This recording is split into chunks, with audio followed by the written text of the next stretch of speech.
Well, I guess you'd say it's the three amigos right now. That's right. We're left. Well, We're still around. It's amazing after all these years, 30 years or so, how when it comes to projects, how we pretty much think alike. In the early 1950s, when he opened a small place in Sellersburg, and I happened to run into, I was a kid at that time, and then later on, years when I was in college, I had occasion to visit with him at his home and so forth. I met him, I asked him for a job, and he hired me as a truck driver in 1956. He was a tall, good-looking gentleman, and very ambitious. I knew Mr. Ogle, like I say, as an accountant and tax advisor, and Bob as an attorney, and Willis as a longtime employee. And working for him was, at times, was from a legal standpoint, was a challenge, because he had his own ideas of what he wanted done, how he wanted it done, and he'd say, okay, this is what I want done. Now you guys go out and tell me how I'm going to get this done without getting in trouble. He kind of took me under his arm, and or his wing, so to speak, and just took good care of me, and I did the work, and he furnished the money. That's basically his legacy of the people that are out there that have been helped and what's been done. I think probably he would be proud of us for putting the money in the right places.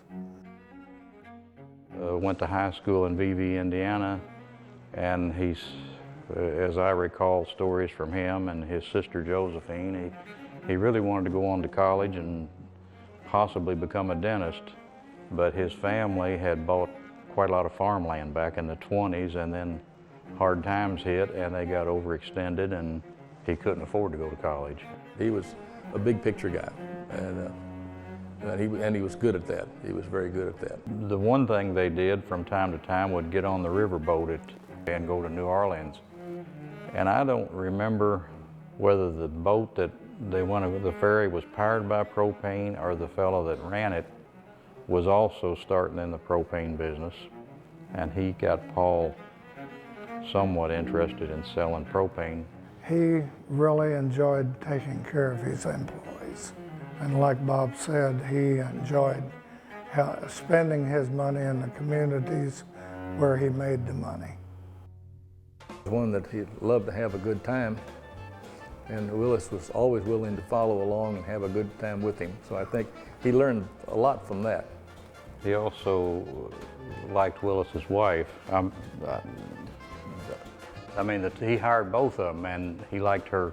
She would cook up these nice home-cooked meals, and especially in the summer when the garden was in, and several times he would invite all of us out to her house, and she would be nervous about fixing it, but it always turned out. We were motorcycle riders, and we rode motorcycles all over the country. Oh, we'd go out west and ride in the mountains, Smoky Mountains, Shenandoahs, many, many places over the years. Yeah, he rode that motorcycle until he was in his 80s. He played saxophone and organ both.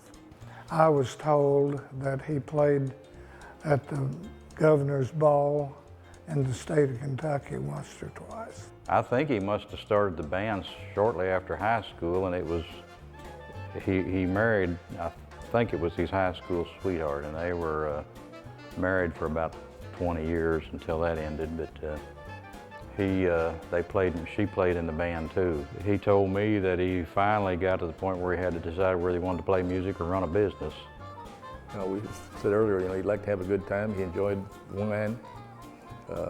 He was visiting up at the Ogle house in VV when it happened. They found him one morning in the hallway with 2 bottles of wine in each hand. He was walking back to his room, and so he went out the way he lived, and he enjoyed life. And he always wanted to help his hometown up in VV, because it was a very poor community. He grew up, as earlier said, not really well-to-do. He enjoyed giving it away, certain things. He enjoyed helping people. And then along in about 1988, he decided to give the stock of Silgas to this foundation. It was a difficult decision for him after all those years of building it up to give it away, but he kept saying, I'm not going to be around all that long, and I've got to do something with this. We would tell him at certain times, you can't do this, Paul. And he'd say, well, you're worse than any wife I didn't have. Okay.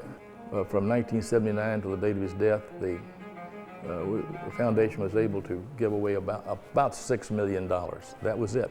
As of today, or this time of year, foundations contributed over $68 million. So he'd be astounded to, I think, to see what has been done. Mr. Ogle was always the gentleman. He was a good businessman and generally had his ideas of his own, and he wanted to do things most of the time his way.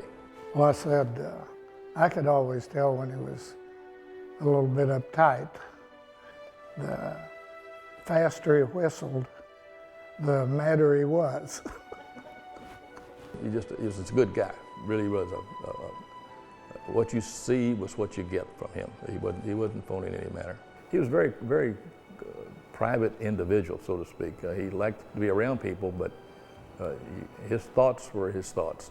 I can remember one time, I think all of you came out and we went over to Huber's and the kids picked strawberries for him, and he gave each one of them a silver dollar, which was about 10 times what it was worth, I mean, for what they'd done. And I just think that Paul was a unique individual.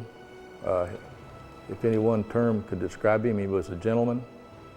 A young man that grew up in VV, Indiana, in a good family.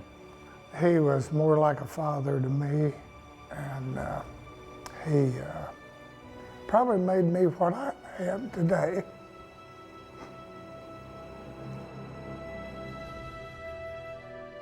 When she was just 3 years old, little Coral had a serious stroke.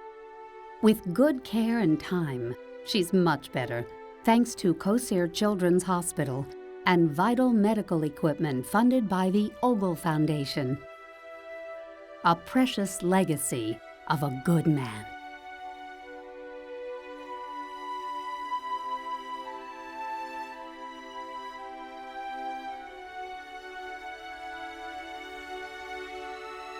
Ladies and gentlemen, Ivy Tech Southern Indiana is proud to present the 2010 Legacy Award to Mr. Paul W. Ogle.